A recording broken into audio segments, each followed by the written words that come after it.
নমস্কার বন্ধুরা, সাফল্যর পথ চ্যানেলে আপনাদের স্বাগতম। আজ আমরা জানব গুরু কেন এত গুরুত্বপূর্ণ আর কেন বলা হয় গুরুর কথা একবার না শুনলে সব বৃথা হয়ে যায়। মানুষের জীবনে অনেক সম্পর্ক থাকে, মা, বাবা, বন্ধু, আত্মীয়, কিন্তু আধ্যাত্মিক জীবনে সবচেয়ে গুরুত্বপূর্ণ সম্পর্ক হলো গুরু শিষ্য সম্পর্ক। কারণ গুরু শুধু জ্ঞান দেন না, তিনি অন্ধকার থেকে আলোর পথে নিয়ে যান। প্রাচীন শাস্ত্রে বলা হয়েছে গুরু ব্রহ্মা, গুরু বিষ্ণু, গুরুদেব মহেশ্বর, অর্থাৎ গুরু হলেন সৃষ্টিকর্তা, পালনকর্তা এবং সহকারী শক্তির প্রতীক। তাই যখন বলা হয় যাদের গুরু আছে একবার না শুনলে সব বৃথা হবে, এটি কোনো ভয় দেখানো কথা নয়, বরং গভীর সত্যের ইঙ্গিত। তো কি বলে ভগবত গীতা? গীতায় শ্রীকৃষ্ণ অর্জুনকে বলেন, প্রাণীপাতেন পরিপ্রশ্নেন সেবায়া, অর্থাৎ সত্য জ্ঞান লাভ করতে হলে বিনয়ের সাথে গুরুর শরণাপন্ন হতে হবে। অর্জুন যদি শ্রীকৃষ্ণের উপদেশ না শুনতেন, তাহলে মহাভারতের যুদ্ধের ফল অন্য রকম হতে পারত। কিন্তু বিভ্রান্ত ছিলেন, দুর্বল ছিলেন, কিন্তু গুরুর জ্ঞান তাকে স্থির ও শক্তিশালী করে তোলে। গরুর পুরাণ এখানে বলা হয়েছে, যে ব্যক্তি গরুর নির্দেশ অমান্য করে তার সাধনা ফলহীন হয়ে যায়। কারণ সাধনার সঠিক পথ না জানলে মানুষ ভুল পথে চলে যেতে পারে। একবার না শুনলে কেন এত গুরুত্ব?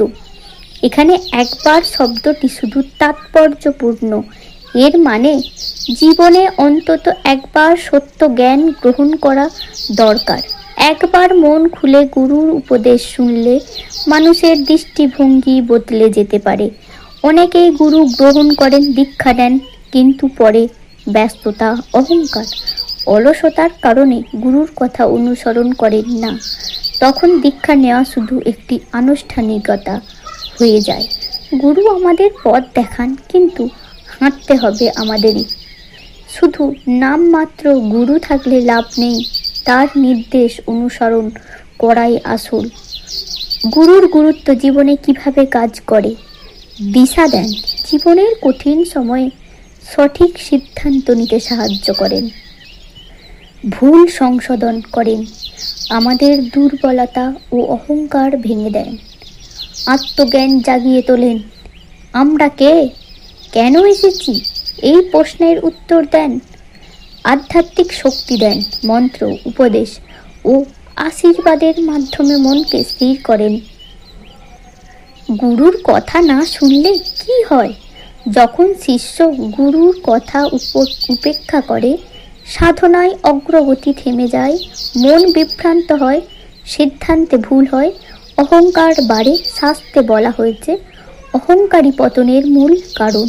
গুরু সেই অহংকার ভেঙে দেন, কিন্তু আমরা যদি তাকে না শুনি তাহলে সেই সুযোগ হারিয়ে ফেলি। সব বৃথা এর প্রকৃত অর্থ। এখানে সব বৃথা মানে এই নয় যে জীবনের সব কাজ নষ্ট হয়ে যায়। এর মানে আধ্যাত্মিক অগ্রগতির সুযোগ নষ্ট হয়। জীবনের সঠিক পথ বুঝেও না মানলে তা অর্থহীন হয়ে যায়। জ্ঞান পাওয়ার সুযোগ থাকলেও ব্যবহার না করলে তা বৃথা। যেমন কেউ যদি আলো জ্বালিয়ে দেয় কিন্তু আমরা চোখ বন্ধ করে থাকি, তাহলে আলো থাকার পরেও অন্ধকারই দেখব। আধুনিক জীবনে গুরুর প্রয়োজন কেন? আজকের যুগে মানুষ তথ্য পায় অনেক, কিন্তু সঠিক জ্ঞান পায় কম। সোশ্যাল মিডিয়া, বই, ভিডিও, সব জায়গায় তথ্যের ভিড়, কিন্তু গুরুর সেই ব্যক্তি যিনি সত্য ও মিথ্যার পার্থক্য বোঝান। ব্যক্তিগতভাবে আমাদের দুর্বলতা বুঝে উপদেশ দেন, আধ্যাত্মিক পথকে সহজ করে দেন। তাই বলা হয় গুরুর কথা একবার মন দিয়ে শুনলে জীবনের দিশা বদলে যেতে পারে। প্রকৃত শিষ্য কেমন?